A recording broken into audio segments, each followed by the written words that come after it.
Hola, buenas tardes a todas, todos, todes. Es un placer estar aquí en esta mesa redonda en donde vamos a discutir el tema de activismos de mujeres indígenas y afrodescendientes. Eh, yo voy a tener el gusto, el honor de moderar esta mesa.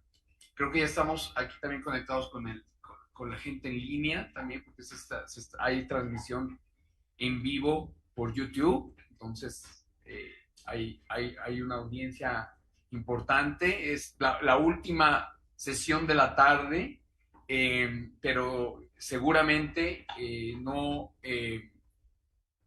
se arrepentirán de estar aquí, de pasar esta tarde un poco fría, pero aquí con bastante calor humano y de mucho aprendizaje. Mi nombre es Manuel Contreras, yo soy el líder global en violencia basada en género del Banco Mundial. Y como les digo, es para mí una gran alegría además de también estar en esta mesa con personalidades a quien pues admiro tanto, de un trabajo de muchos años, a quien voy a presentar ahora. Eh, Me voy a tomar unos minutitos. Yo cuando modero generalmente no leo las reseñas porque pues es un poquito largo a veces y se toma tiempo de la conversación, pero en este caso, dadas las carreras tan importantes de las personas, de las distinguidas personas que están aquí, pues las voy a leer cada una de sus de las reseñas, y después vamos a pasar a un diálogo en donde pues vamos a hablar de esta temática por alrededor de una hora 15, para después dar paso a las preguntas de ustedes. Así que, bueno, voy a comenzar presentando aquí a mi izquierda a doña Otilia Luz de Coti. Ella es mujer maya quiche guatemalteca, ha sido comisionada de la Comisión del Esclarecimiento Histórico sobre la violación de los derechos humanos y hechos de violencia en Guatemala. También ha sido diputada al Congreso de la República de Guatemala y ministra de Cultura y Deportes de Guatemala. Se ha desempeñado como representante de Guatemala ante el Consejo Ejecutivo de la UNESCO y como experta de pueblos indígenas en las Naciones Unidas en el Foro Permanente de Cuestiones Indígenas. También ha sido ponente nacional e internacional. Actualmente es licenciada en Administración Educativa, asesora de la Organización Internacional Madre para Mujeres Indígenas, que tiene sede en Nueva York, y del programa emblemático de la mujer indígena del Foro Indígena de América Latina y el Caribe, FILAC. Es coordinadora en diplomados para mujeres indígenas de aquí, de la UNAM, de la Universidad Democrática Humanista, de la Universidad Intercultural Arica en Chile, de la Universidad Indígena Intercultural FILAC y de Mujeres Guatemala. Y también se desempeña como consultor independiente. Muchas gracias, doña.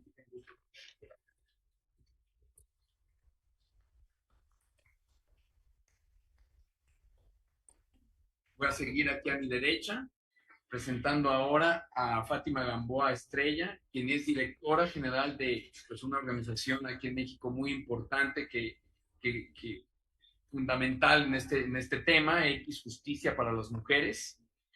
Fátima es feminista y abogada y pertenece a la comunidad indígena maya.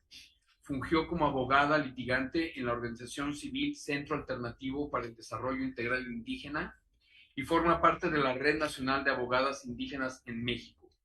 Asimismo, fundó el colectivo Malok Kusta, perdón si no lo dije bien, y ha diseñado e implementado diversos proyectos de intervención en comunidades y de investigación en temas relacionados con la impartición de justicia con perspectiva de género, transparencia judicial y justicia comunitaria. Muchas gracias, Fátima, bienvenida.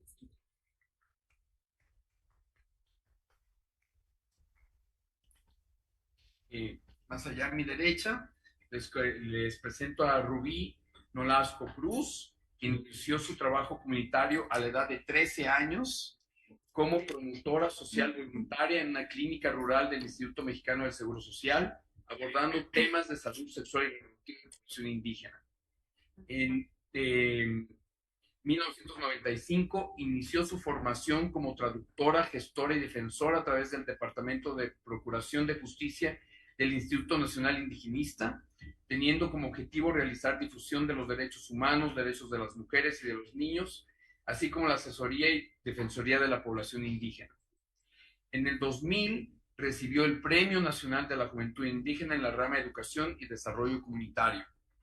En el 2002 se integró a laborar en el gobierno del estado de Puebla, teniendo como principal función ser el enlace y gestor de las demandas de los pueblos indígenas ante las instituciones correspondientes. En 2009 creó el grupo Yoltica e inició un proceso de capacitación en una vida con derechos, que se llama una vida con derechos porque nos conviene a todas y todos. A partir de estos talleres es que se empezó a dimensionar la importancia de crear espacios regionales y locales de información, sensibilización y formación sobre los derechos humanos y violencia de género.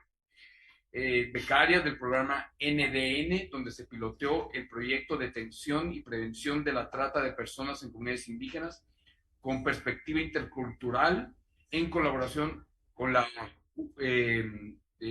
Agencia de Naciones Unidas para Drogas y Crimen y Delitos y la Embajada de Canadá. Y en coordinación con el Fondo de Población de las Naciones Unidas abonarán y trabajarán en la prevención de violencia de género con énfasis en el abuso sexual infantil en casas del niño indígena. Bienvenida, Rubí.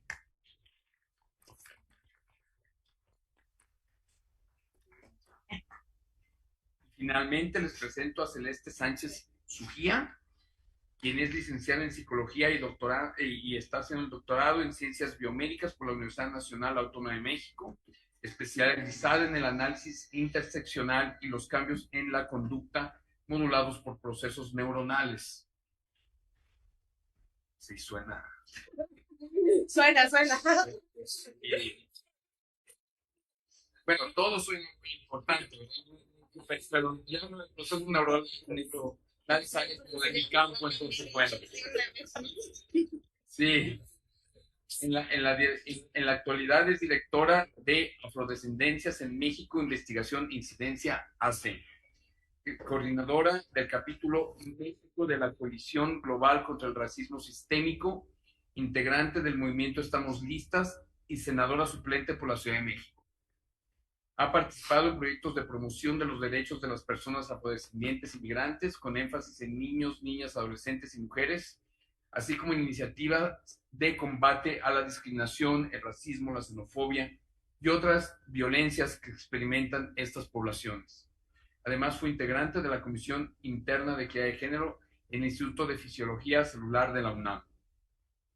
En el proceso electoral federal del 2018 fue electa como senadora suplente por la Ciudad de México por el partido de Morena, cargo que asumió de octubre del 2020 a abril del 2022, convirtiéndose así en la primera mujer de origen afromexicano en ser parte del Senado, y que se ha destacado por sus acciones en favor de los derechos de este y otros grupos de la población. Como parte de su agenda legislativa, promovió el Decenio Internacional de las Personas Afrodescendientes 2015-2024, al igual que la armonización jurídica en favor de los derechos de este grupo de población, así como otras acciones de visibilización, como la proclamación del 10 de agosto como el Día Nacional de los Pueblos, Comunidades y Personas Afromexicanas. Gracias al trabajo realizado como legisladora y activista, ha sido invitada a participar en diversos espacios de diálogo a nivel nacional e internacional, entre los que destaca el Foro Permanente de los Afrodescendientes de las Naciones Unidas. Bienvenida. Gracias.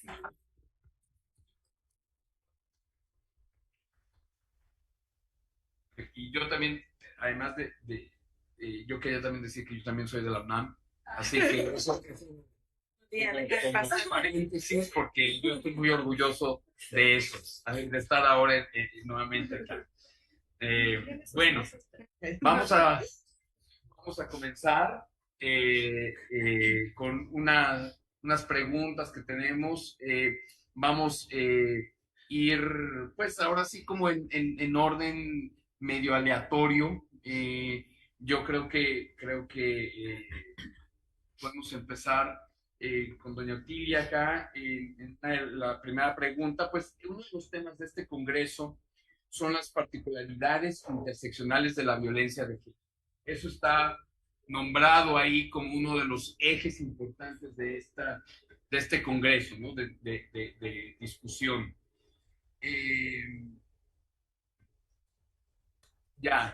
Sigo, ya acabo.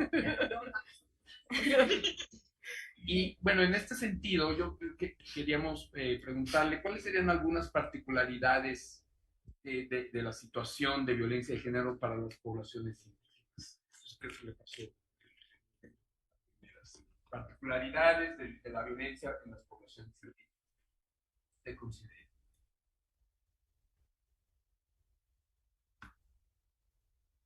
Shakihi Wanogel, Sibalas Maltiosh, particular, uno de los idiomas mayas mayoritarios que se hablan en Guatemala. Pero como estamos aquí en la Mesoamérica, corresponde México, Belice, Guatemala, El Salvador. Esa era la Mesoamérica. Teníamos una lengua franca antes de la llegada de las Europas. Y la lengua franca era la náhuatl. Y la náhuatl se habla aquí, particularmente en México y El Salvador. Y en Guatemala solamente nos quedaron los lugares en náhuatl, pero no se habla. No nos explicamos por qué. Pero todos los lugares de Guatemala son de origen náhuatl. Entonces, como estamos acá, hoy precisamente he de recordarnos del calendario maya y tiene realmente el conteo del tiempo. Y el conteo del tiempo para nosotras y nosotros como pueblos indígenas mesoamericanos, pero particularmente el maya, estamos en el día 2 del calendario que corresponde a la energía Tojo. ¿Qué significa Tojo? Es agradecerle a la Madre Tierra, agradecerle a las personas, y por eso aprovecho la oportunidad para agradecerle a la UNAM y particularmente aquí a Sonia, Irene, ya te había cambiado el nombre, Irene y todos quienes han organizado, agradecerles. Pues vuelvo a la pregunta, como habéis dicho, la respuesta de la pregunta nos habla, por supuesto, lo escuché hoy por la mañana, sobre la interseccionalidad o la diversidad de la composición del ser humano. Entonces, ¿cómo vemos nosotros la interseccionalidad?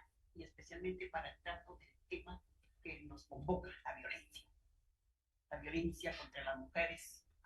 Y hoy escuchaba, ¿verdad? Siempre la violencia de género o la violencia contra las mujeres, pero hoy por la mañana escuchaba a una de las doctoras que decía, no, ya no le vamos a llamar violencia de género y contra las mujeres, sino la violencia de los hombres contra las mujeres. Entonces yo digo, pero también hay violencia entre nosotras. Entonces eso hay que discutirlo, ¿verdad? Pero hay que analizarlo. Quizás las violencias sean distintas, pero es violencia. Entonces yo lo dejo ahí nada más solo como pequeño comentario para provocarnos un análisis. La interseccionalidad, primero hay que conocer a los grupos para tratar ese punto de encuentro de las violencias. ¿Cómo concebimos nosotros el mundo, por ejemplo? Los pueblos indígenas, ¿cómo concebimos el mundo? En primer lugar, nosotros concebimos el mundo desde la perspectiva colectiva o desde la nosotridad. Concebimos al mundo desde la visión cosmogónica porque estamos en plena relación con el abuelo Sol, la abuela Luna, la Vía Láctea, todo lo que vemos en el universo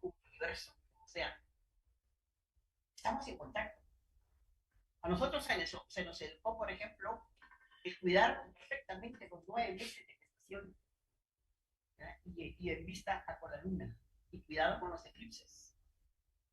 Entonces las madres y las abuelas colocaban el gancho y la paja roja y el gancho en la cintura para repeler cualquier efecto de los eclipses.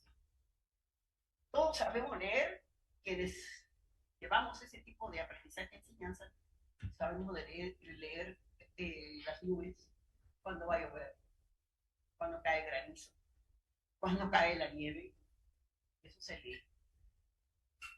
Todos sabemos también sembrar los granos, porque tenemos que ver la orientación del viento. Bueno, estoy hablando de aprendizajes. Y todos también sabemos cuándo se agrede a la persona. Entonces ahí genera la cuestión de la carencia. Pero para ver esto, tenemos que entender que para vivir en armonía y vivir en equilibrio, sí tenemos que estar en contacto y en conexión con la Madre Tierra, con la Pachamama, dicen los del sur, y como dice el centro de la América, con el espíritu de los montes, o con la Maloca. Pero también le denomina, hoy escuchábamos a la colega de Chile, ella mencionó el nombre de la tierra, y alguien la recuerda, no, pues se lo recordamos. Ella habló de la Mapu, y dijo Mapu, entonces, pero es un término más largo. Yo creo que en este sentido, para hablar de interseccionalidad, tenemos que conocer los grupos, en su calidad de vida, en su concepción del mundo, cuáles son sus derechos individuales y colectivos. Por ejemplo, el caso de nosotros los pueblos indígenas, los derechos individuales son muy fáciles de discutir, pero los colectivos están en la tierra. ¿Cómo así los colectivos en la tierra? Los derechos colectivos de la tierra, porque la tierra es un... No sé qué significa algo. ¿No? Son problemas. Ya. Los derechos son colectivos, porque las tierras son vistas desde esa mirada y decir la tierra es nuestra, la tierra es sagrada. ¿Por qué es sagrada? Porque nos da alimentos y porque nos da medicina, por ejemplo. La tierra es un derecho colectivo, no es individual, es comunal. Entonces, todos esos elementos hay que conocer. Si esos elementos se conocen y en donde hay agresión, ¿cómo se trata esa agresión contra otra persona? Cuando se nos dice que el centro el centro del pueblo o el centro del pensamiento del ser humano es la persona. Si se nos ha dicho que es la persona, la máxima expresión es el respeto a esa persona. Entonces, el respeto a esa persona, sea como sea, puede ser una mujer lesbiana, un hombre homosexual, puede ser de la diversidad sexual que sea. Entonces, en este sentido, se respeta porque es persona. En el ámbito del mundo indígena, la diversidad sexual se respeta, no se agrede. Pero cuando hay agresión, vuelvo a repetir, entonces se constituye violencia. Entonces, ¿qué hacemos con los indígenas con eso? Eso se corrige en forma colectiva. Y la colectividad le señala a la persona que agredió su delito, digámosle así. Se le señala, se le corrige, se le aconseja. Si hay necesidad de sancionarlo, se hay que sancionar. Y una de las sanciones fuertes es desterrarlo de su comunidad, por ejemplo. Y no vuelva a poner un pie aquí porque se agredió a tal niña, o a tal mujer, o a tal persona. Porque esa no es la filosofía ni la lógica de los pueblos indígenas. Entonces, si todos esos elementos los conocemos, ¿cómo tratar la violencia en un sistema distinto al nuestro? El sistema republicano, el sistema de América Latina, que tuvo, digamos, su nacimiento a partir de los pies que se colocaron acá en 1496, y empieza toda la colonización. Entonces, a partir de eso, hubo violencia, hubo despojo de tierras, hubo racismo, y veamos, creo que hay un cuarto, pero me quedo con los tres en estos, me acuerdo del cuarto, pero lo digo.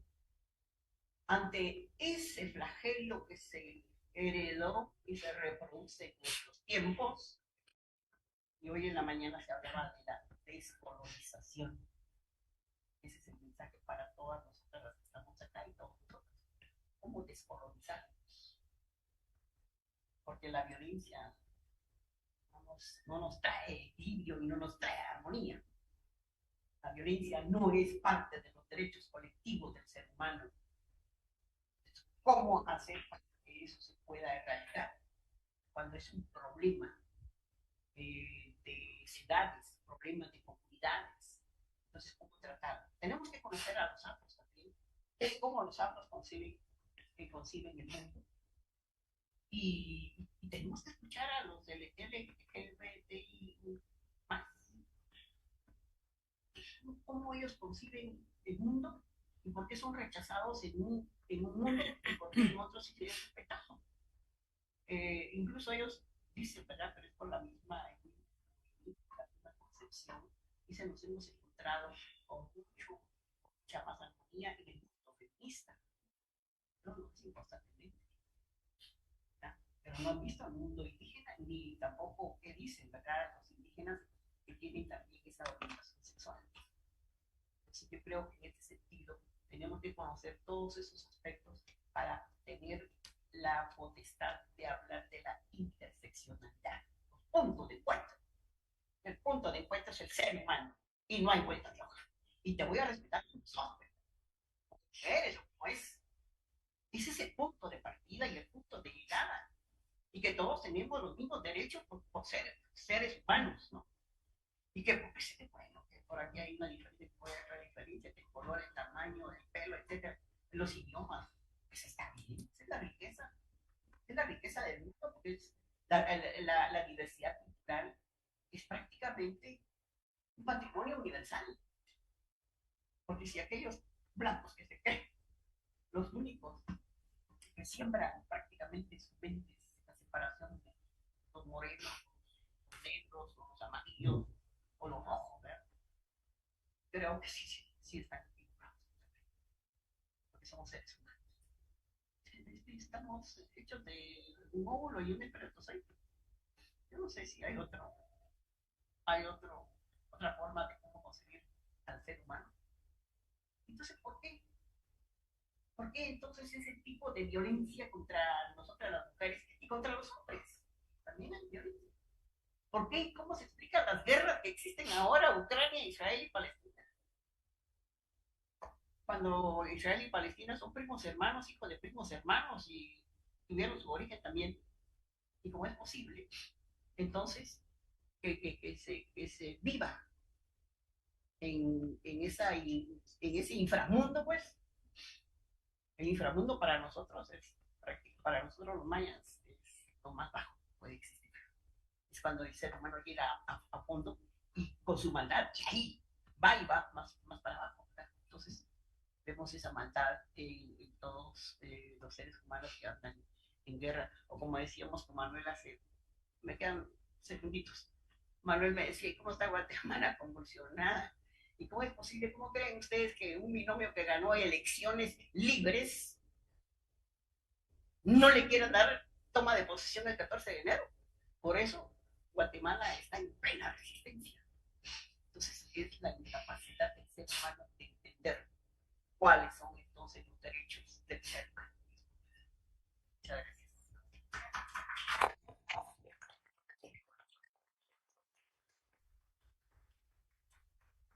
Gracias, doña Tina, muchísima riqueza en sus palabras y sabiduría.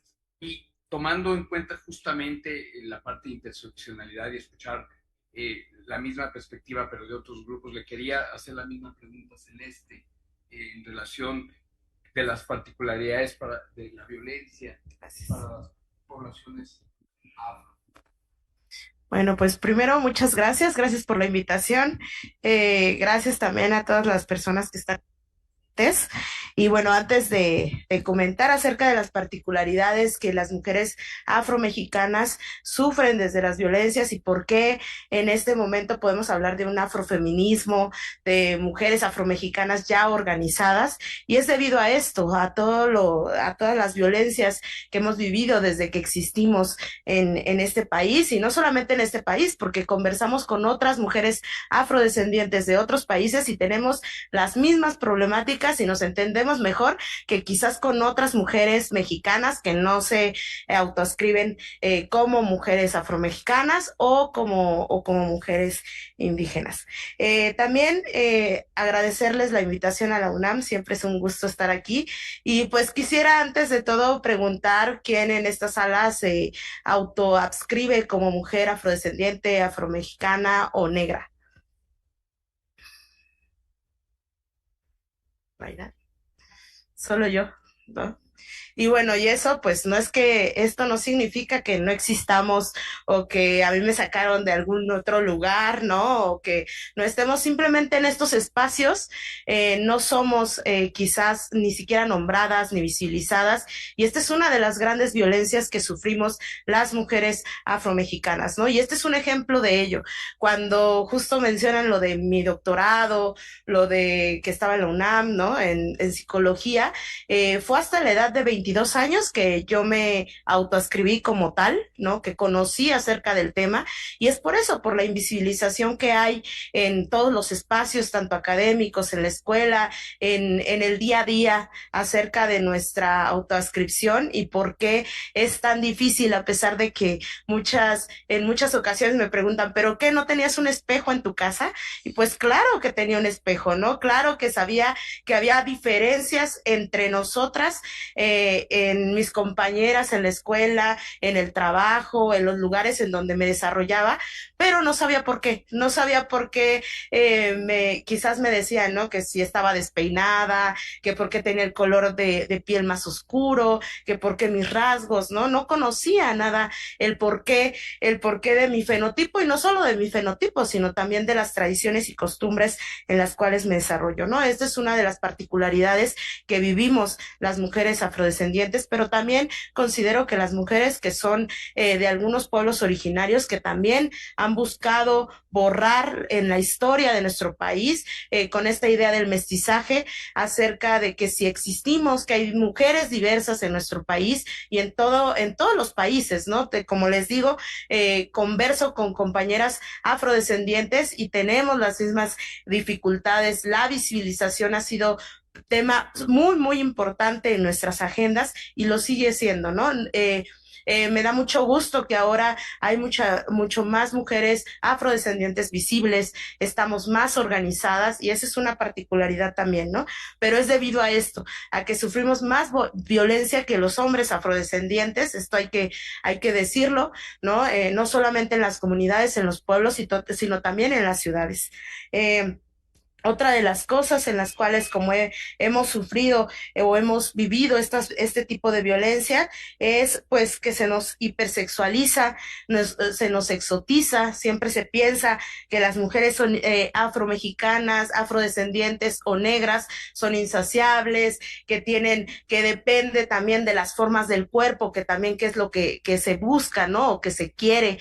Entonces, pues siempre se ha tenido esta idea. No sé si ustedes también lo han visto en las películas, en las novelas, en donde nosotras aparecemos, ¿no? En primero, nunca aparecen mujeres afromexicanas, siempre son mujeres cubanas, colombianas o de otros países, porque aquí en México no existimos, ¿no? Entonces, por eso toman de otros países. ¿Y cuáles son las personalidades que representan? Pues son mujeres exóticas, mujeres que siempre están bailando, mujeres que siempre se están riendo, todo eso. Con eso no quiero decir que no nos guste bailar o no nos guste reír, ¿no? Pero pareciera que solo eso es lo que representamos, ¿no? Otro tipo de violencia es la violencia psicológica. Me ha tocado conversar con otras compañeras afrodescendientes y llegamos a la misma conclusión en el cual, pues obviamente la forma en que, ¿por qué nos reconocemos a tan después de la adolescencia, ya cuando buscamos esta información acerca de nuestra identidad, y es porque también, o sea, hay mucho racismo, hay mucha discriminación en las escuelas, y esto lo seguimos viviendo acerca de que no estamos en estos estándares de belleza que siempre se nos han dicho, ¿no? Y cómo ha impactado eso en nuestra salud mental, de eso apenas se está hablando, y creo que es muy, muy importante conocerlo, ¿no? Y también conocer la diversidad de violencias y cómo lo vivimos dependiendo del contexto en donde estamos, si son ciudades, si son pueblos, si son comunidades, y cómo esto también impacta en cómo desarrollamos nuestra personalidad, ¿no? Y bueno, también otras, justo me gusta mucho la idea y todo lo que menciona Otilia acerca de la interseccionalidad. Conocer los pueblos y comunidades no significa solamente estar en estos congresos y hablar de interseccionalidad desde el concepto, desde la academia, sino qué significa en realidad.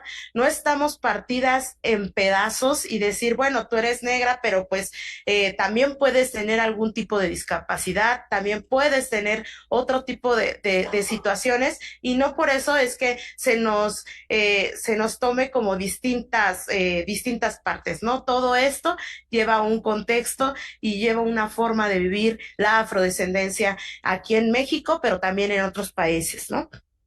Y esas son algunas de las cosas, de las diferencias que hay con otras mujeres, y por eso siempre hemos hecho el énfasis, ¿no? Si bien es cierto que respetamos y compartimos muchas de las cosas con las mujeres de pueblos originarios, también hay grandes diferencias con las mujeres afrodescendientes de estos países. Gracias.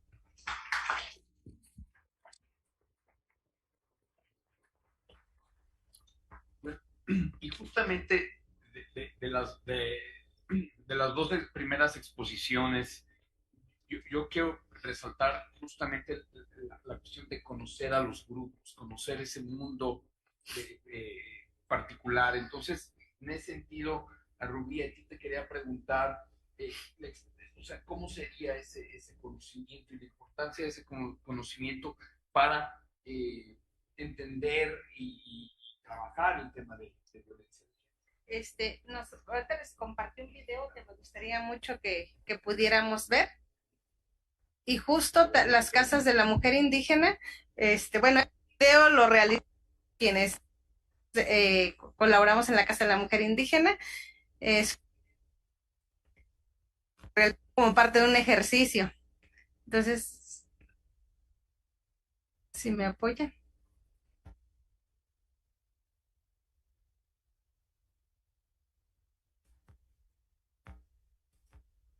Es para que tengamos claro qué es la Casa de la Mujer Indígena.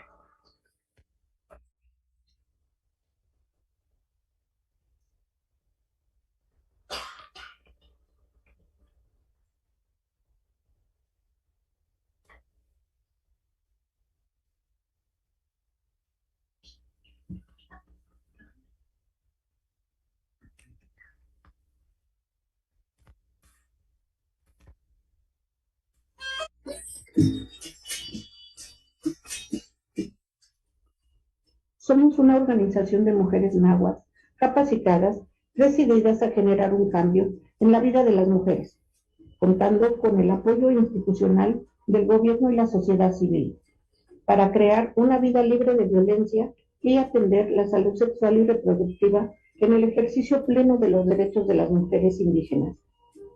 Los servicios que otorga la Camilo Eltica son acompañamiento especializado para la atención de casos de violencia de género y salud sexual reproductiva. Traducción en español náhuatl español en los procesos legales necesarios para la atención de los casos. Vinculación institucional para asegurar que las personas que solicitan los servicios de la Casa de la Mujer Indígena sean atendidos por instancias gubernamentales con calidad, calidez y oportunidad. Capacitación sobre las temáticas de derechos humanos, violencia de género y salud sexual reproductiva, mediante foros, talleres, conferencias, pláticas, entre otras modalidades.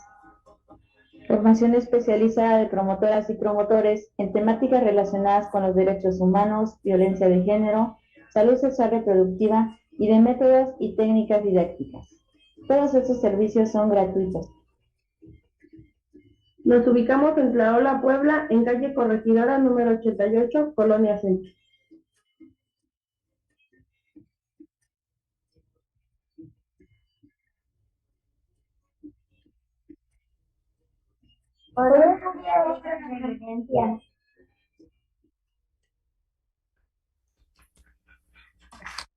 Desde Jerimoa revelando un gran problema que desembocó con una tendencia en Twitter que se llama Jerry no está sola. Jerimoa se siente excluida. Ese comercial. Bueno, pues sí.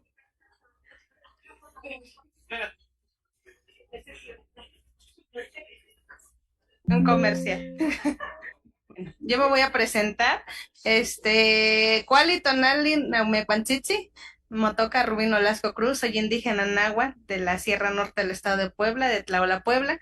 Y la pregunta es cómo desde las casas de la mujer indígena atendemos el tema de la prevención de la violencia y atención desde esta perspectiva de interseccionalidad.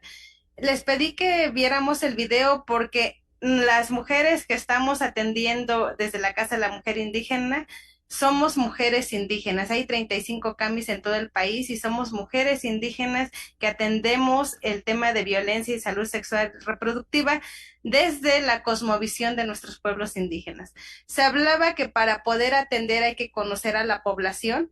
Nosotros somos mujeres que atendemos desde esta perspectiva y cuando hablamos de estas barreras que impiden que las mujeres podamos acceder a la justicia, a la salud sexual reproductiva, es justo estas barreras interseccionales, ¿no? La lengua, las distancias, estas violencias institucionales que nosotros hemos abonado mucho porque las instituciones de procuración de justicia creen una ruta de atención con perspectiva intercultural, porque esa barrera que nos ponen, por ejemplo, de ir a hacer las denuncias, no tienen intérpretes, esa es una violencia.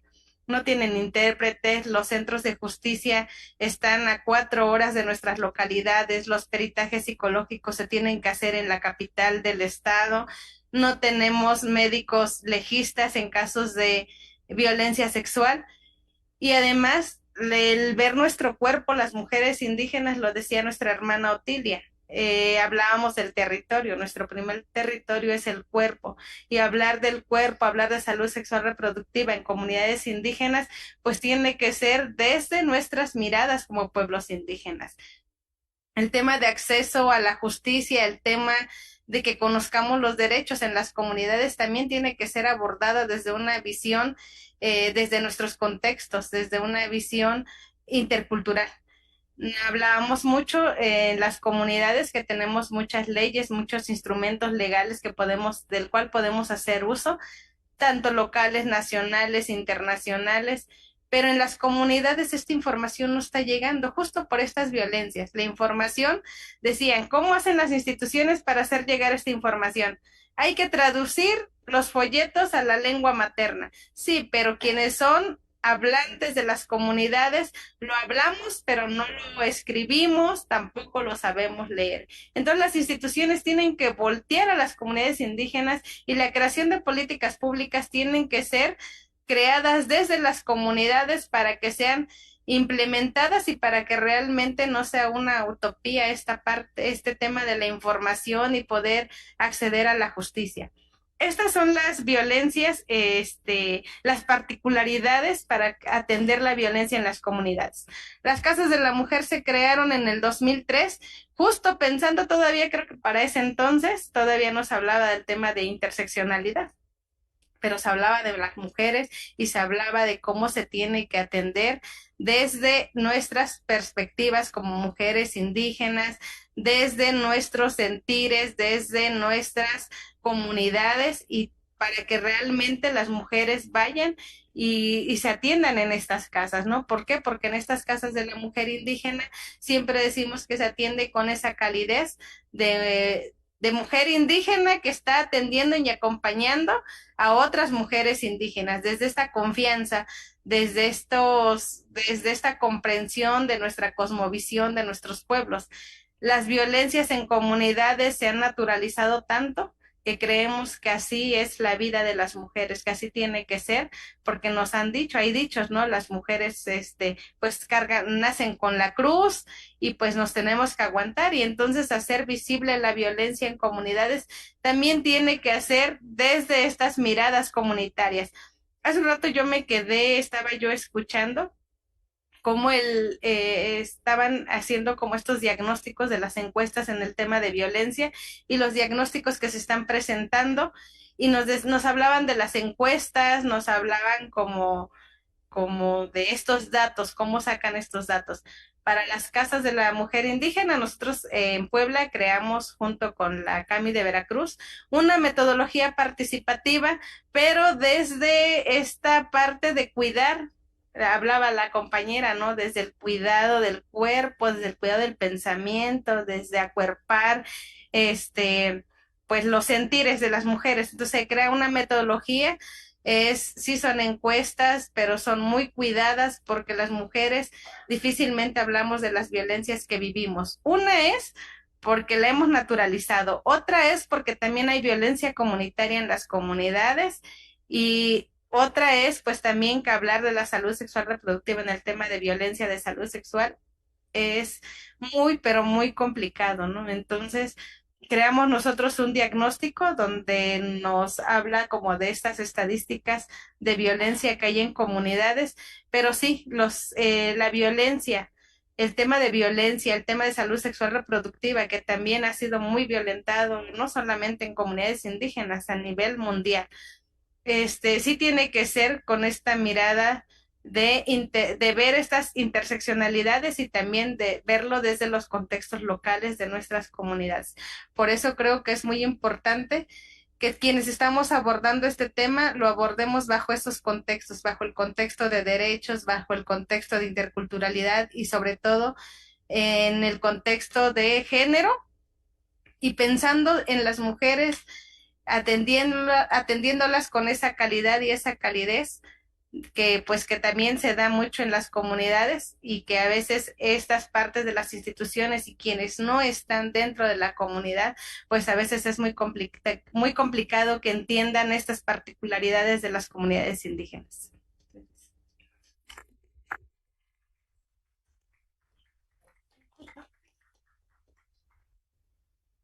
Bueno, y para seguir en esa línea, Rubí mencionó varias veces el tema bueno, de la institucionalidad, etcétera, y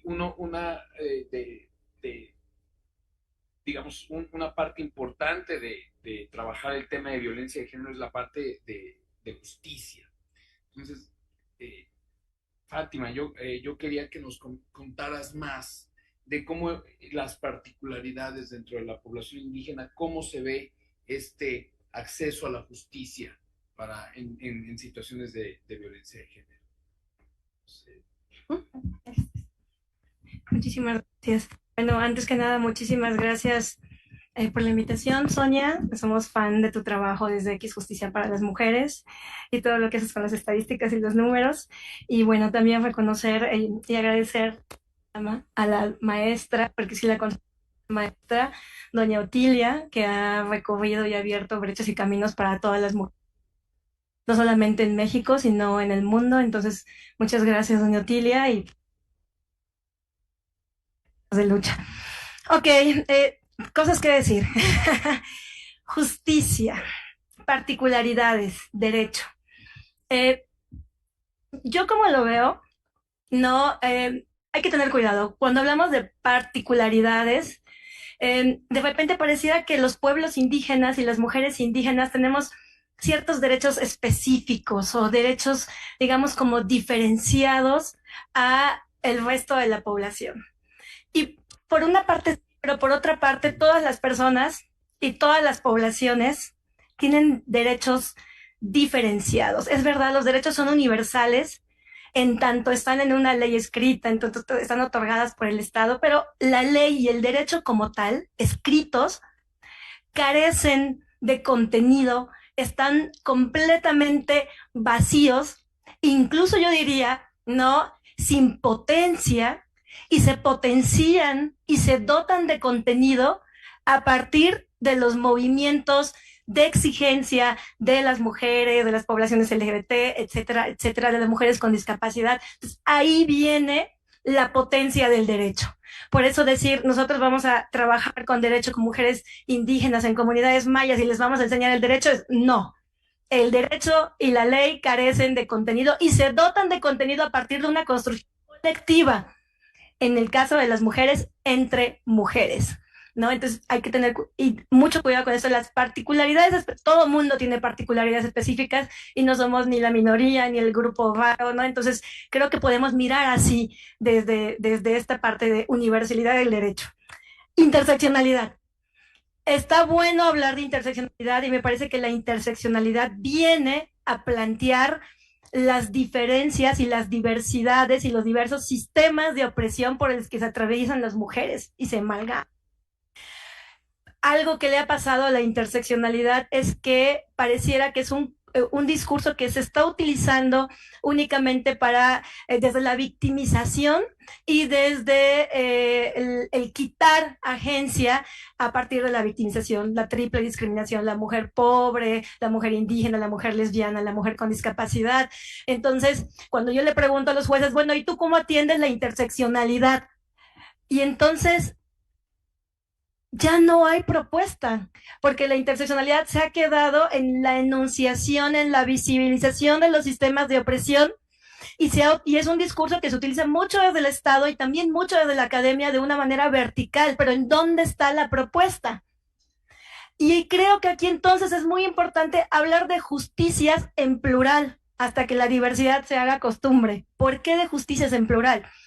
Porque es verdad, ya se abre paso a la diversidad de mujeres y de opresiones, pero entonces, ¿qué tienen que decir las mujeres indígenas sobre su situación, sobre sus necesidades, sobre sus contextos, sus cuerpos, sus deseos y sus historias?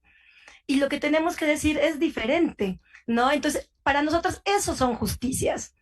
Todo lo que tiene que ver con los cuerpos, las historias, las memorias, incluso aquí en esta mesa. Yo soy de esas mujeres indígenas que la familia perdió el territorio por la violación a una mujer y que el territorio lo traigo desde otros lugares, desde la piel, desde los ojos, desde el corazón, ¿no? Entonces, diversidad, justicias, potencia, agencia, y es lo que tenemos que comenzar a mirar desde la perspectiva de justicia. La justicia no es algo que te da el Estado, la justicia es algo que nosotras, en nuestra interacción, en nuestro acuerpañamiento, en el trabajo de construcción de los derechos, creamos para mirarnos de otros lugares. Si antes nos mirábamos desde la vergüenza, ahora nos vamos a mirar desde la dignidad y desde el orgullo. Si antes no reconocíamos nuestra sexualidad porque pensábamos que estaba mal, porque hay un montón de desinformación que nos pone en lugares de desigualdad, ahora nos vamos a mirar desde un lugar de igualdad y eso no lo vamos a lograr solas, lo vamos a lograr en conjunto. O sea, eso es como una pequeña, digamos, análisis de la interseccionalidad.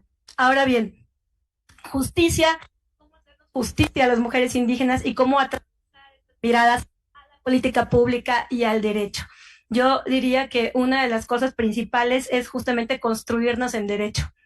Hemos identificado muchas veces cómo en nuestras propias historias, lo decía Celeste, ¿no? No nos hemos mirado desde ahí porque hay todo un sistema, toda una estructura, una vida cotidiana que te dice tú no tienes derechos o tú no existes inclusive. Entonces me parece que comenzar a construir estos contenidos es importante para vivirnos en justicia, porque la primera justicia es la nuestra, de cómo nos miramos, de cómo nos vivimos y entonces de cómo nos vamos a relacionar con las demás personas. 2, para trabajar temas de violencia y construir estas posibilidades, la participación de toda la comunidad. Y si bien las mujeres pueden tener un rol importante dentro de los procesos de construcción en sus pueblos, hay que visibilizar que no estamos trabajando por los derechos de las mujeres en los pueblos indígenas. Estamos trabajando, ni siquiera a nivel, digamos, nacional e internacional, estamos trabajando por los derechos de todas las personas.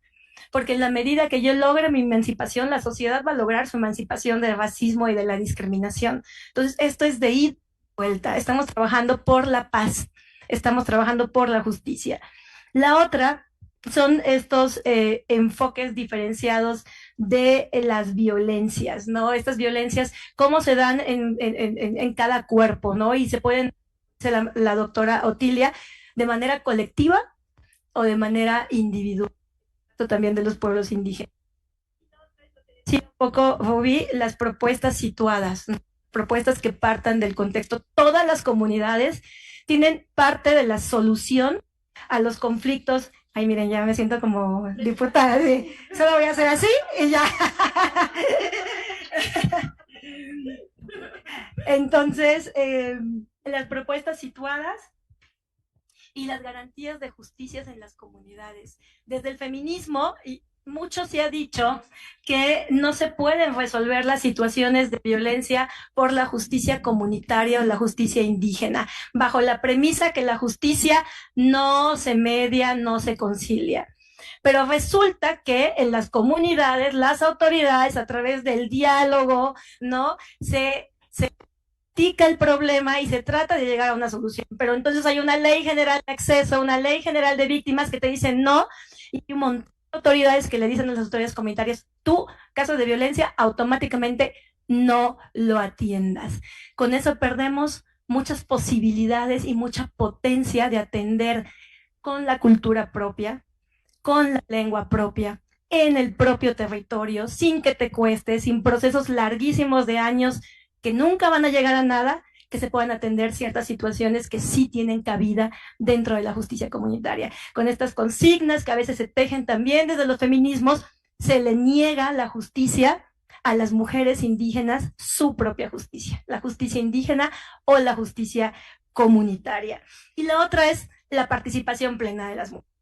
La participación plena de las mujeres de todo tipo de políticas, desde la parte del diseño, pero también hasta la parte de la evaluación. Me parece que eso es muy importante y a veces es difícil mirarlo desde todas las dimensiones de participación plena.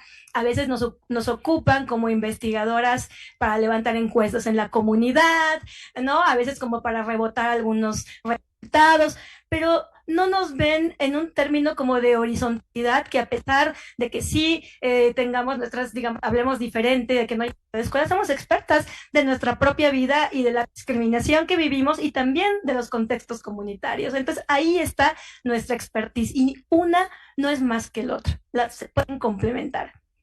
Y por último, claro, los recursos.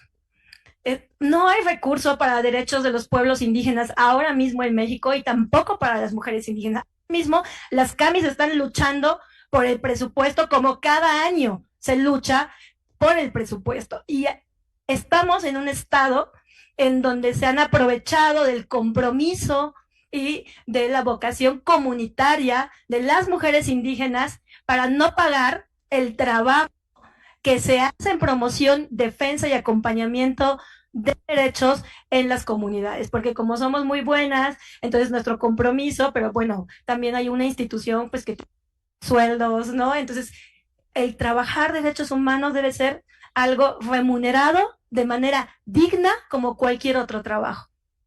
Y ahí lo dejo.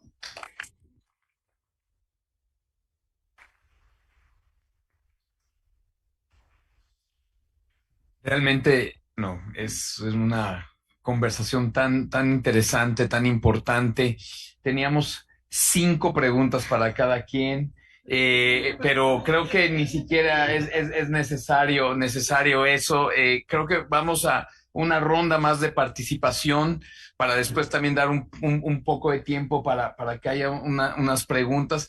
Y yo creo que dando seguimiento más bien a este guión que teníamos, yo a cada quien le voy a hacer una pregunta tratando de seguir la conversación en la que estamos. Y algo que quiero retomar, que bueno, que ya se mencionó varias veces, pero que lo resaltó mucho Fátima, es esta importancia de la construcción propia, ¿sí? Y en ese sentido, voy a, una de las grandes preguntas, una de las grandes complejidades en el tema de violencia de género es los programas de prevención o qué hacer para prevenir. Prevenir, hablamos de que nunca suceda, de cambiar las normas, de cambiar las actitudes, cambiar estas normas culturales que hacen que la violencia continúe. Entonces, desde entre esa construcción propia para prevenir, y ahora voy a empezar por Celeste hacia acá, quería que nos dijeras cómo es cómo se puede construir programas o acciones en general, incluso la misma política pública para la prevención de la violencia, tomando en cuenta esta construcción propia en el caso de las mujeres afromexicanas. Ya nos quedamos sin un micrófono. Gracias. Bueno, me siento la verdad muy, muy agradecida de estar en esta mesa, aprendiendo mucho. Y justo construcción de programas de prevención de violencias, quiero pues hacer un también paréntesis del por qué no estamos quizás en estos espacios de discusión las mujeres afromexicanas, ¿no? Y muchas de ellas, yo también debo de decir, ¿no? O sea, soy una persona privilegiada de poder estar en este espacio, de poder estar conociendo a toda esta gente y de poder estar hablando en este micrófono, ¿no? ¿Y por qué? Porque pues mujeres afromexicanas principalmente son las que se encargan en su mayoría del tema de cuidados, ¿no? Y eso lo tenemos que hablar porque pareciera que pues crear agendas, construir estos programas, se da por hecho, ¿no? Y que podemos hacerlo. Justo me quedo con esta idea de lo que dice Fátima acerca de que pues el trabajo en la defensa de derechos humanos tendría que ser remunerado, ¿no? Y nunca lo es. Las personas en el activismo pareciera que pues es nuestra chamba y es nuestro trabajo luchar en contra del racismo, de la discriminación, pero aparte vivir con todas estas, este tipo de problemáticas, ¿no? Pareciera que es nuestra responsabilidad acabar con un problema que ha hecho que haya desigualdad dentro de los grupos de mujeres y dentro de todos los seres humanos, ¿no? Y por eso es que me atrevo a hablar de este tema de cuidados, ¿no? Hasta que no haya un descargo de los cuidados para las mujeres afromexicanas en las comunidades, en los pueblos, no podemos hablar de la construcción de estos programas de prevención de violencias, ¿no? Porque si no estaríamos hablando solamente en esta mesa, en estos lugares que podemos hacer, pero sin ellas, ¿no? Y debemos de hacerlo con ellas. Hace poquito fuimos a Markelia, que es un pueblo de Guerrero, en donde principalmente hay población afromexicana, y trabajamos con mujeres afromexicanas hablando del tema de cuidados, ¿no? Y ellas se nombran como amas del hogar, amas de casa, ¿no? Y cuando les decimos, ¿saben lo que amas? Cuando eres un ama, un amo, pues no haces nada, o sea, mandas y todo este tipo de cosas, ¿no? El vender este concepto de decir eres la ama de casa y que no trabajas, ¿no? A todas las que le preguntamos, ¿trabajas? No. Estoy en mi casa, ¿no? Pero en tu casa, ¿qué haces? O sea, vendes, haces el quehacer, haces todo esto, ¿no? Y estábamos en un taller de cuidados, ¿no? Que tuvimos que dar en la tarde, porque obviamente en la mañana están en su casa, están trabajando, están haciendo muchísimas cosas, pero sin darse cuenta que lo están haciendo, ¿no? Y que eso no tendría que ser solamente su obligación y tendría que ser de toda la familia, pero no solo de la familia, sino también del Estado. ¿Cómo hacemos que desde todas las instituciones estas responsabilidades no solamente se descarguen en las mujeres, ¿no? Y que sigan viviendo este tipo de violencias, porque también lo son, ¿no? Entonces, esa es una de las cosas, ¿no? Hasta que no lo haya, cuando hablan de que por qué la agenda de las mujeres afromexicanas es tan reciente, es que pues hasta ahora estamos logrando llegar a espacios en donde se escuchen nuestras voces y nuestras necesidades. Entonces, ¿cómo vamos a poder construir estos programas para la prevención de violencia si no se nos escucha, ¿no? Si no estamos en estos espacios en los cuales se están discutiendo las violencias para las mujeres, ¿no? Y en ese sentido, pues eso hace falta, ¿no? La visibilización primero de violencias, pero construir una agenda desde las comunidades, desde los pueblos, y con ellas y para ellas, ¿no? Porque si no lo hacemos así, estamos desgastando un discurso que no nos va a llevar a ningún lado y que no vamos a hacer nada, ¿no?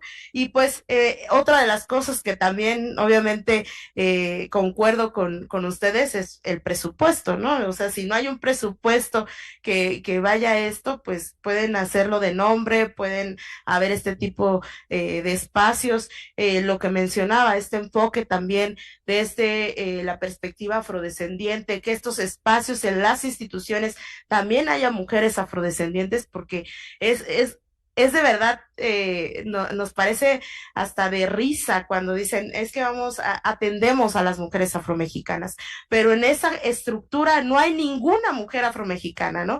Entonces, ¿qué sucede? ¿Desde qué visión están atendiendo, ¿no? Y eso es lo que hace falta muchísimo, que desde las instituciones también estemos representadas. Hablan de las acciones afirmativas en el tema electoral, solamente ahí, y eso justo hablábamos de las usurpaciones, ¿no?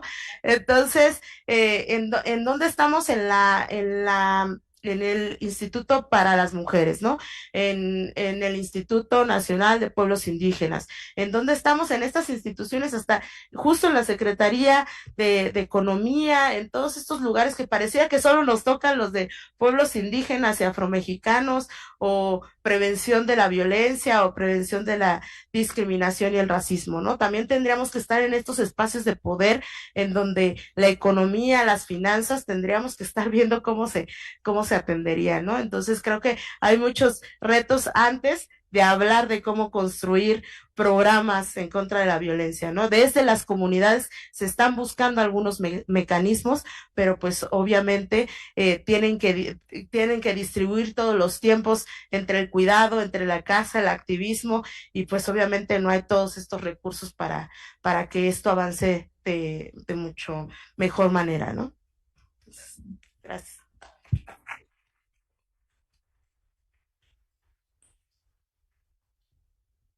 Ya me dieron otro. No, muy interesante. Yo quería dar seguimiento a un punto también que se había tocado, y Rubí, voy ahora contigo. El tema, cómo abordar la perspectiva de género. O sea, cómo abordar esto en comunidades en donde, pues, porque la perspectiva de género, la igualdad, es pues la raíz, la desigualdad es la raíz del problema. ¿Cómo lograr introducir esta perspectiva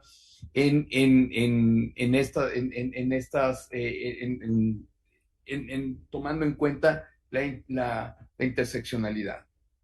Bueno, este año nosotros estamos trabajando el tema de derechos políticos de las mujeres indígenas. Y cuando hablamos del tema, cómo insertamos el tema de perspectiva de género, estamos dando talleres en comunidades, y cuando hablamos con las mujeres y les hablamos de la importancia de tener una mirada de mujeres desde que es la perspectiva de género, hablamos de las políticas públicas. Y les hacíamos, nosotros desde la CAMI hace 2 años implementamos un proyecto de ecotecnias en comunidades. Entonces llegamos a las comunidades donde no tienen agua, y el agua la tienen que acarrear más o menos como a 1 hora, y además como es una población muy grande, pues tienen ellas que esperarse a la 1, 2 de la mañana cuando no hay mucha gente, y van ellas, caminan 1 hora o cuando... Entonces decían, ¿y quiénes van? Pues vamos las mujeres. ¿Y qué riesgo ese trayecto para ir a traer agua? Pues corremos el riesgo de que alguien nos jalonee, así se dice coloquialmente en las comunidades, que alguien las abuse sexualmente, que nos agredan, que nos apedreen, que nos espanten, y todos los riesgos que implica que una mujer a esas horas de la madrugada vaya a 1 hora a buscar agua. Entonces decíamos, miren, se van a implementar ecotecnias, se les van a dar 2 tinacos de 1,200 litros, se van a implementar canaletas en sus casas de lámina, y entonces agua la pueden usar para bañarse, para lavar trastes, no para tomar, porque no está potabilizada. Bueno, ninguna agua está potabilizada en las comunidades, ¿no? Pero lo más limpio es el manantial. Y entonces ya dimos talleres de capacitación, les hablamos de derechos, porque siempre que llega un proyecto aprovechamos para hacer estas acciones de hablar de derechos, ¿no? Entonces, mira, sí te vamos a dar los tinacos, pero tienes que venir a 2 talleres. Y ya, pues las señoras viendo los tinacos, no, pues sí voy. Entonces, cuando se trató de implementar las canaletas, pues se tienen que subir a 2 metros y fracción para poner las canaletas. Y les decíamos a los señores, ahora vengan los señores para que vengan al taller de capacitación. Y ellos decían, no, no tenemos tiempo. Y le decían, señora, ¿saben qué? Diles que no quieres el proyecto. Iban las señoras y me decían, ¿saben qué? Pues no, no lo voy a recibir porque mi esposo no quiere. Y entonces ahí hablábamos de la perspectiva de género. A ver, vamos a hacer un ejercicio. ¿A qué hora se levantan las mujeres? ¿A qué hora se levantan los hombres? Decían las mujeres, pues nos levantamos para ir a traer agua a la 1:30, 2 de la mañana en los meses de mayo, que hay mucha escasez de agua. Y los hombres pues, se levantan a las 7. Las mujeres hacemos de almorzar, atendemos a los niños y los hombres pues se paran, los atendemos, les damos de desayunar, se van a trabajar al campo, nosotros atendemos a los hijos, hacemos el quehacer y luego los acompañamos al campo. De regreso, pues traemos los quelites, traemos la leña y traemos pues cosas para comer, llegamos, hacemos la comida, les calentamos su agua, para que se bañen y casi los bañamos, ¿no? Y entonces les decía yo, esas son las políticas, esa es la mirada de las mujeres, porque efectivamente a ellos no les interesa la captación de agua de lluvia. ¿Por qué? Porque ellos no acarrean el agua, o sea, ni acarrean el agua, ellos nada más se van a trabajar y ya los señores llegan muy cansados y ya no hacen nada más. Y las mujeres, le digo, esa es tener esa perspectiva de género. Desde esa parte que las mujeres son necesidades específicas de las mujeres porque son los roles que nos han asignado en las comunidades. Y entonces las políticas públicas tienen que ser con esa perspectiva de mujeres. ¿Por qué? Porque dice, todos los seres humanos somos iguales, yo no sé quién inventó que las mujeres tenemos que atender, ¿no? ¿Y de dónde salió? Pero entonces las políticas públicas tienen que ser con esa mirada. Decían, bueno, ahorita que estamos trabajando el tema de derechos políticos electorales, a ver, ya vienen este periodo de elecciones, va a ser muy grande, muy complicado, y las mujeres nos gusta estar en el tema político, porque somos las activistas, promotoras del voto, y nos encanta, y además, porque socialmente también dicen que somos muy buenas para eso. Y no dicen, somos muy buenas para el cabildeo, para la negociación, para la incidencia, porque también nos han dicho que las mujeres, pues para eso, de ser muy buenas, ¿no? Y les decía, vamos a crear agendas políticas para que quien venga y quien quede, pues entonces las presentemos. Y decía una señora, a ver, una política pública que afecta a las mujeres, pero a las mujeres.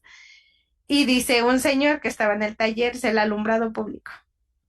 Y le digo, sí, el alumbrado público. Y decían las señoras, el alumbrado público, digo, dijo el señor, sí, porque si las señoras caminan en la oscuridad, corren el riesgo de ser violentadas. Y si nosotros caminamos en la oscuridad, no nos pasa nada. Y entonces, desde esas experiencias, desde esa cotidianidad, nosotros les hablamos del tema de perspectiva de género. No es lo mismo acciones y políticas públicas para hombres que para mujeres. A las mujeres, esta perspectiva nos debe de aligerar la vida, ¿no? Nos debe de aligerar la vida y nos debe dar más tiempo para tener acceso a esos derechos que se nos han negado, el derecho al descanso, el derecho a la diversión. Y les decimos, estas políticas en comunidades de la perspectiva de género también solamente se ha quedado en el papel. En comunidades, las infraestructuras están diseñadas para las mujeres. No tenemos espacios de recreación, no tenemos ir a dónde dar una vuelta. Nuestro campo deportivo lo hicieron hasta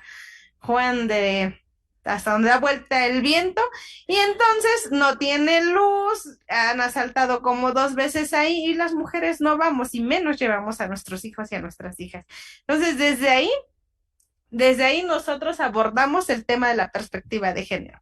Y yo sí, a mí me gustaría mucho, como la pregunta que le hicieron a mi compañera, qué acciones estamos haciendo para la prevención de la violencia. Nosotros fuimos una CAMI que se autorizó en el 2013 y entonces estábamos muy emocionadas y decíamos, vamos a cambiar el mundo y ahora sí, en Tlaola ya no va a haber violencia de género. Y entonces Margarita, que viene conmigo, es una de las fundadoras también. Y dijimos, el 25 de noviembre nos emocionamos hoy en el marco del 25. Vamos a hacer un foro, un conversatorio, invitamos a todas las mujeres y ahí vamos cargando con carretillas nuestras sillas y nos dice, y va pasando, nos dice un señor, esas viejas locas ya no saben cómo llamar la atención, ¿no? Y en nuestro conversatorio fueron como 15 mujeres y entonces nos descorazonábamos y decíamos, las mujeres muy difícilmente van a los talleres de capacitación. ¿Por qué? Porque tienen una carga de trabajo enorme y otra porque yo siempre, no siempre, apenas digo que las mujeres tenemos que cubrir necesidades básicas y estratégicas y las estratégicas son formarnos en el tema de derechos y a veces eso no lo vemos como un beneficio a corto plazo, ¿no?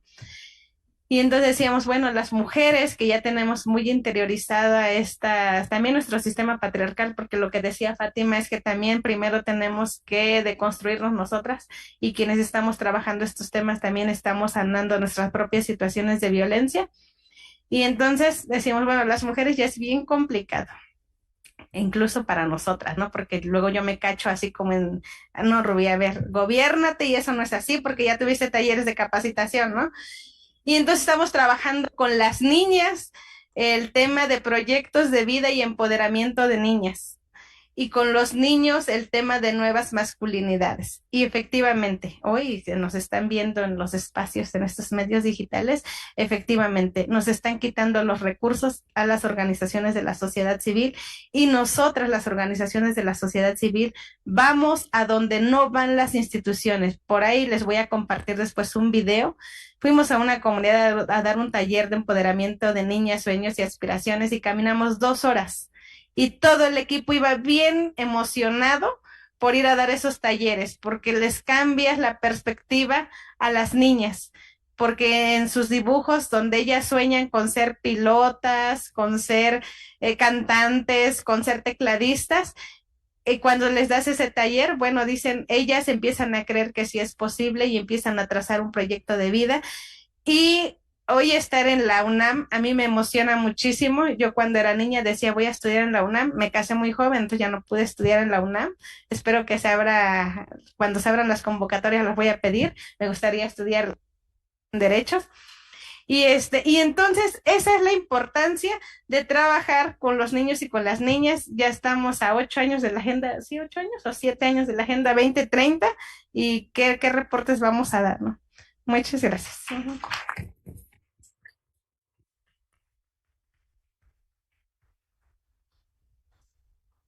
Bueno, una de los puntos que Rubí mencionaste es cómo hay, gracias al movimiento, se han logrado muchas cosas, no solamente en términos de igualdad, pero en desarrollo. Hablabas, por ejemplo, el ejemplo de la luz y de la incidencia política.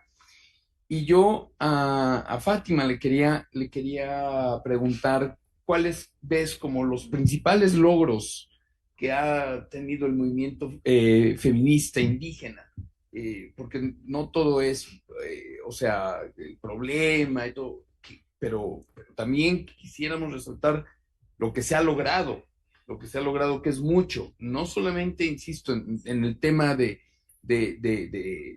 género como tal, pero de desarrollo en sí, lo que ha contribuido todo este movimiento para la sociedad en general. Creo que para que... Ya ven que cuando nosotros nos preguntan algo, contestamos otra cosa. Voy a hacer lo mismo.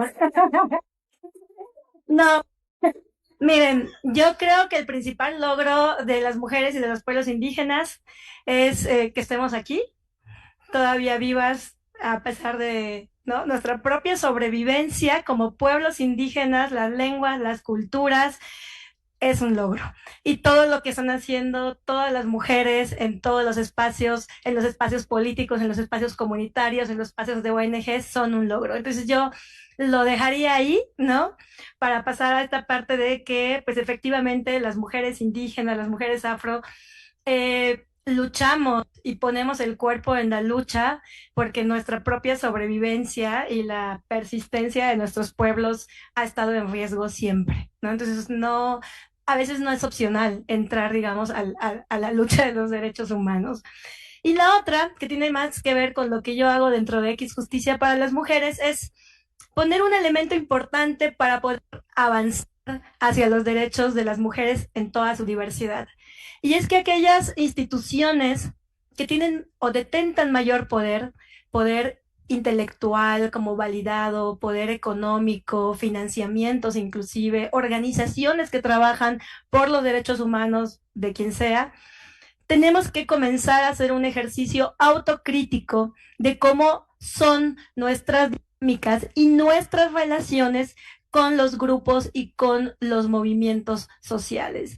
Y creo que esto es muy importante, por lo menos nosotros desde X, todo el tiempo nos ponemos el signo de interrogación de cómo esta relación con una comunidad o cómo esta relación con una organización está replicando o no dinámicas racistas, dinámicas colonialistas, dinámicas capitalistas en términos también del trabajo, de la colaboración y también patriarcales.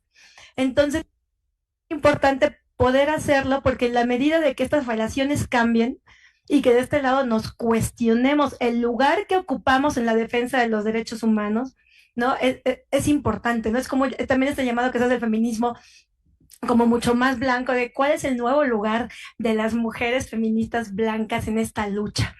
Porque también tienen un lugar. Yo no soy de esos que dicen, no tienen un lugar, tienen un lugar, pero ¿cuál es el nuevo lugar? ¿Cuál es el lugar de una organización feminista de Ciudad de México como X Justicia para las Mujeres, ¿no? En la interacción con el Estado y lo que quiere transformar, ¿no? Y ahora lo vemos, somos un puente que desafortunadamente existe porque hay un montón de grupos que ni las instituciones ni las leyes las contemplan, pero ese puente tiene que... Y para que desaparezca tenemos que cuestionar dinámicas. Y desde ahí esperen los principios éticos feministas de X, que seguramente van a tener muchos errores, pero hay que hacernos el cuestionamiento.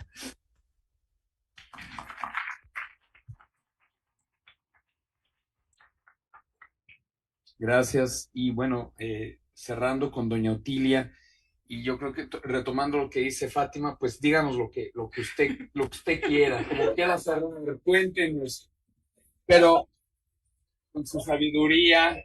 Pero además quería, además, ¿qué agenda está pendiente? ¿Qué agenda está pendiente? Pero adelante, adelante.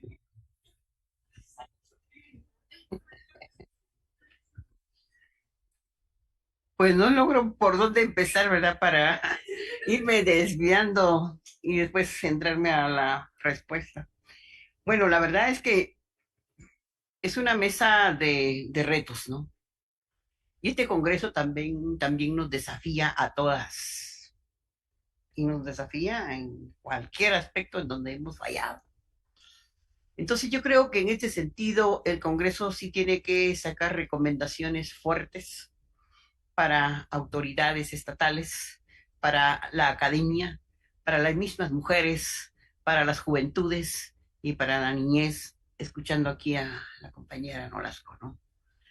Entonces yo creo que son recomendaciones para el futuro, ¿no? Lo que nos preguntamos siempre es, ¿por qué no logramos erradicar la violencia? Han salido leyes contra el feminicidio, bueno, cómo ver también otro tipo de leyes como el caso de la explotación sexual de la niñez y adolescencia. ¿Por qué no hemos logrado erradicar el robo de niños con propósitos de la pedofilia, por ejemplo? Y se roban niños de cualquier cultura y niñas. ¿Por qué no hemos logrado como sentipensantes en relación a que nos preocupan las violencias que nos afecta a las mujeres y nos afecta a las comunidades y nos afecta a las mismas ciudades. Entonces, tenemos grandes retos, grandes congresos. Beín nos puso entre sus altas preocupaciones de las 12, ahí están las violencias. Vienen los objetivos del milenio, violencia. Los objetivos del desarrollo sostenible, violencias. Entonces no hemos sido capaces todavía. ¿Dónde están los agujeros? ¿Qué es lo que le falta a las sociedades? Entonces yo creo que en ese sentido es de abordar tal vez las agendas pendientes. Entonces yo creo que dentro de las agendas pendientes es de que lleguen políticas y políticos o agentes decisores en donde se deciden los presupuestos nacionales, es que también tengan el pensamiento de la igualdad, el pensamiento de las reducciones de las violencias, que tengan el pensamiento de cómo elevar la vida digna de los seres humanos de su país, por ejemplo, o de su estado. Entonces, ¿cómo lograr eso? Esa es una agenda pendiente. Llegan las nuevas diputadas y solo a las nuevas diputadas se les orienta en relación a cómo orientar, digamos, una agenda legislativa o cómo trabajar en un Congreso de la República. ¿Y los hombres qué? Como que lo supieran todo, ¿verdad? Entonces yo creo que ese sería un punto principal. Pero ahí en esos presupuestos, y México ha dado ejemplo en ese sentido, de tener presupuestos con sensibilidad de género, presupuestos con sensibilidad étnica, presupuestos con sensibilidad de juventudes. Entonces yo creo que en ese sentido hay que trabajar los presupuestos enfocados a esa situación. Pero ¿qué otra agenda pendiente tenemos? Se tiran las políticas públicas en todos los campos de la vida, ¿no? Pero las políticas públicas también tienen que ir diferenciadas. Tienen que ir con diferentes enfoques, diferentes metodologías, con diferentes materiales, porque somos distintos, diferentes. Entonces también eso hay que hacerlo. Y lo otro fundamental, que para mí es la columna vertebral, los diálogos de saberes. Entonces, los diálogos de saberes, pues pondríamos, así hiciéramos o haríamos ejercicio, o podría ser la política también educativa, la política del sistema alimentario o la política de salud, por ejemplo. ¿Cómo lograr esos diálogos intergeneracionales? Pero especialmente los diálogos de saberes nos dan lineamientos de cómo incorporar el contenido de los diferentes grupos. Porque la política se diseña con ese propósito, ¿eh? Hacia dónde quiero llevar este programa, esta estrategia, cómo la voy a realizar. No dirijo un Estado monocultural, sino que es un Estado diverso, ¿ah? Con su diversidad cultural, con su diversidad idiomática, con su diversidad religiosa. Entonces, esa es agenda nacional y eso hace falta muchísimo. Y esa es la lucha de nosotras las mujeres que estamos en las bases, que estamos en organizaciones, de cómo hacer incidencia, hacer cabildeo en los agentes decisores, ¿no? Porque como son políticos, llegan ahí, pues claro, son muy pocas las personas que llegan realmente con la formación de género o con la formación, digamos, de la diversidad en todos los sentidos, ¿no? Entonces yo creo que en este sentido sí tenemos que hacer mucho trabajo y esto van a seguir generaciones en adelante. Estamos ya en el campo de las ancestras, rompimos prácticamente esas brechas, esos caminos, rompimos esquemas y llegamos pues ahí. Y hoy admiro a la juventud Yo le digo a las jóvenes intermedias, como muchas de ustedes, ¿verdad? Hoy en la mañana estaba encantada de escuchar a esas jóvenes intermedias ya con sus maestrías y doctorados y hablando con, digamos, con bastante autoridad su tema. Entonces yo creo que yo comparo los periodos.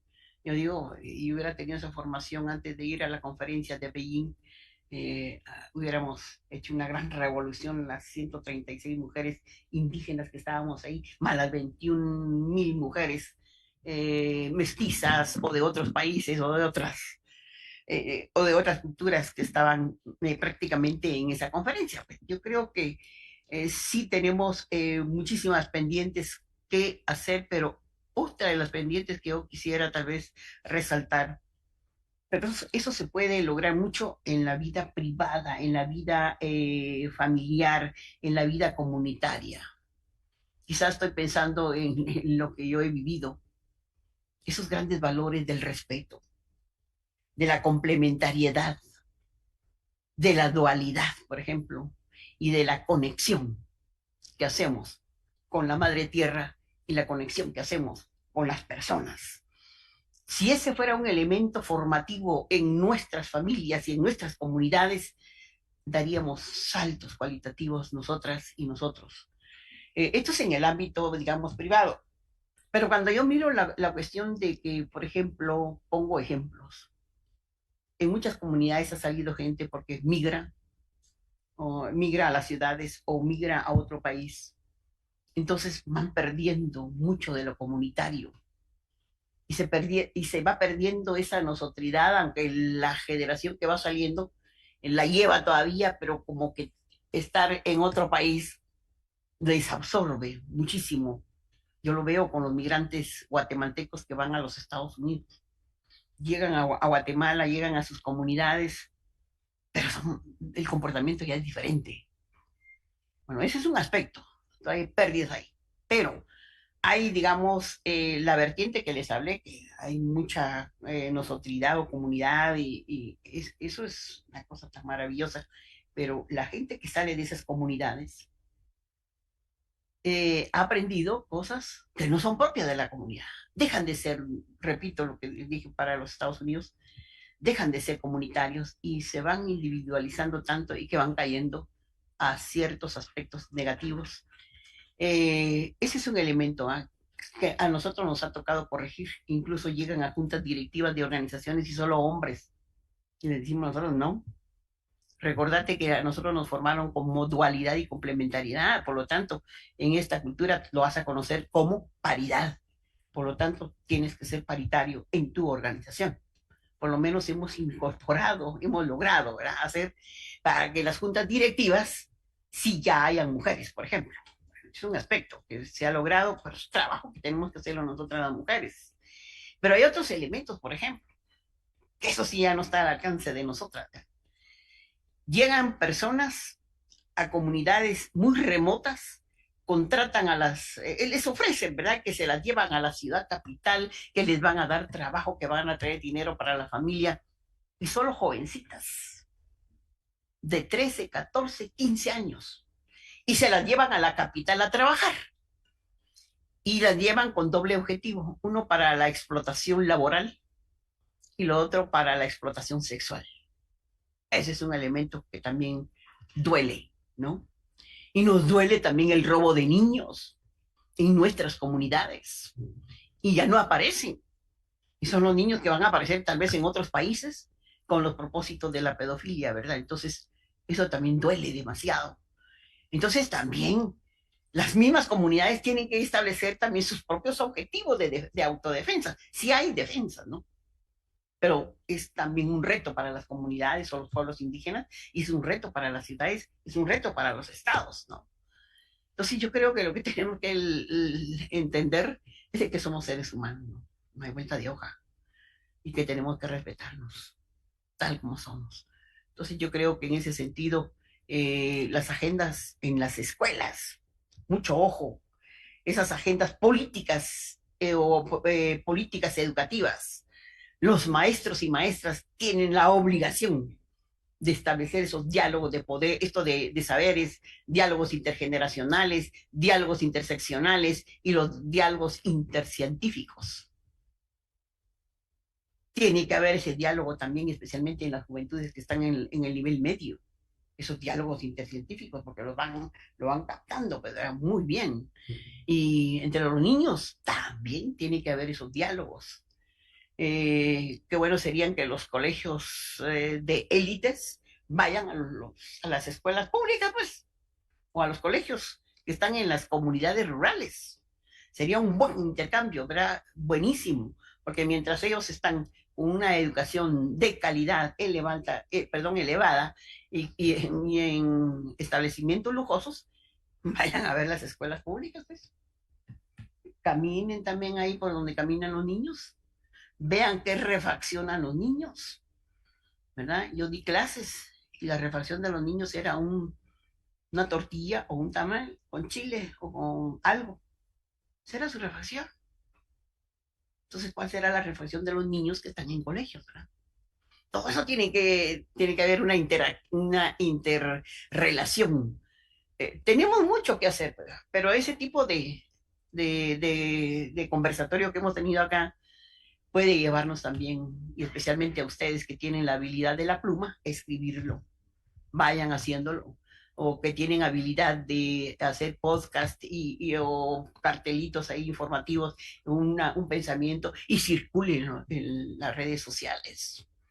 Entonces eso va calando, porque ahorita está en efervescencia las redes sociales. Ahí podemos nosotros ir prácticamente diciendo nuestras agendas pendientes, unas 4 palabritas. Hoy saco esta, mañana saco otra y así. Y va calando. Muchas gracias.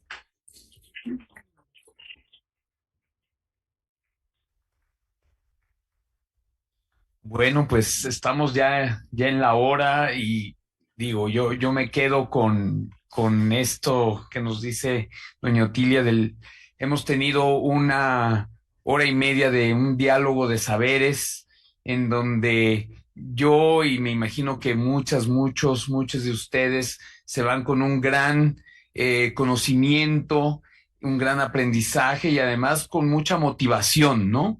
Entonces yo retomo lo que nos dice doña Otilia, diseminen el mensaje, ese es como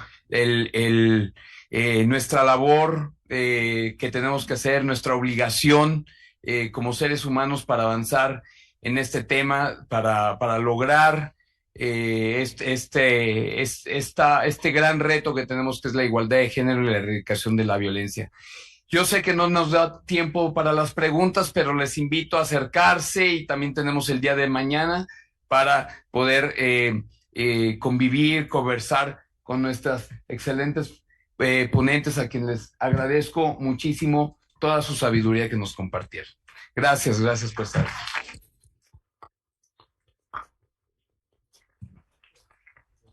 Como siempre.